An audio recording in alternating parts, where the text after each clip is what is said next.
دوای چاوەڕوانیەکی زۆر پێکوتەی کۆڕۆنا لە جۆری سینۆفارم گەیشتە هەرێمی کوردستان و یەکەم کەس بۆ کارمەندێکی تەندروستی لە بەڕێوەبەرایەتی تەندروستی هەولێر لەلایەن کارمەندانی ڕاهێنراو بەو پێکوتەیە بەکارهێنرا. لایخۆشیەوە بەڕێوەبەری تەندروستی هەولێر وتی بەهۆی ئەوەی کەمی ئەو پێکوتەیەی گەیشتۆتە هەرێمی کوردستان سەرەتا کارمەندانی تەندروستی کوتانیان بۆ دەکرێت کە لە هێڵی پێشەوەی بەرەنگاربوونەوەی ڤایرۆسەکەدان.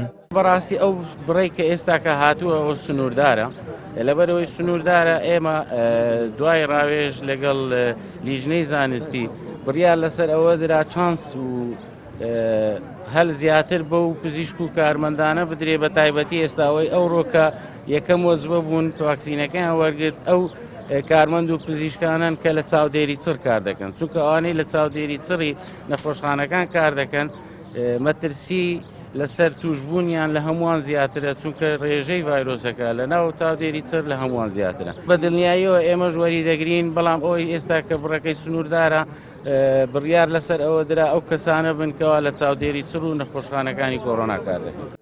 لە یەکەم ڕۆژی دەستپێکردنی پێدانی پێکوتەی کۆڕۆنا لە هەولێر زیاتر لە 20 هاوڵاتی و کارمەندی تەندروستی ژەمە ڤاکسینەکەیان وەرگرتووە. لایخۆشیەوە سەرپەرشتیاری سەنتەری پێدانی پێکوتەش دەڵێت هەر هاوڵاتیەک کە دێت بۆ سەنتەرەکە دەبێت 5 فۆرم واژۆ بکات ئینجا پێکوتەکەی پێدەدرێت و دواتر بۆ ماوەی یەک چارێک لاژێر چاودێریدا دەبێت. نیشانە لاوەچیەکان بزانین ئایا تای دێتێ مەسەلەن حەساسیەی هەیە بە هیچ شتێک یان ئەوە تا مەسەلەن ژانە سەردەیگری نەخۆشەکە ئایا چەند ڕەزامەندی هەیە لەسەر ئەوەی کە بکوترێتن دەتوانین برین ستافەکە فۆرمی ئەخیر نیشانەکان ئەوەی کە بابزانین چەند نەخۆشی درێژخایەنی هەیە ئایا نەخۆشی زەختی هەیە سوکەری هەیە هەر شتێک هەیە کە ناتوانانی ئەو ڤاکسینەی لێ بدە.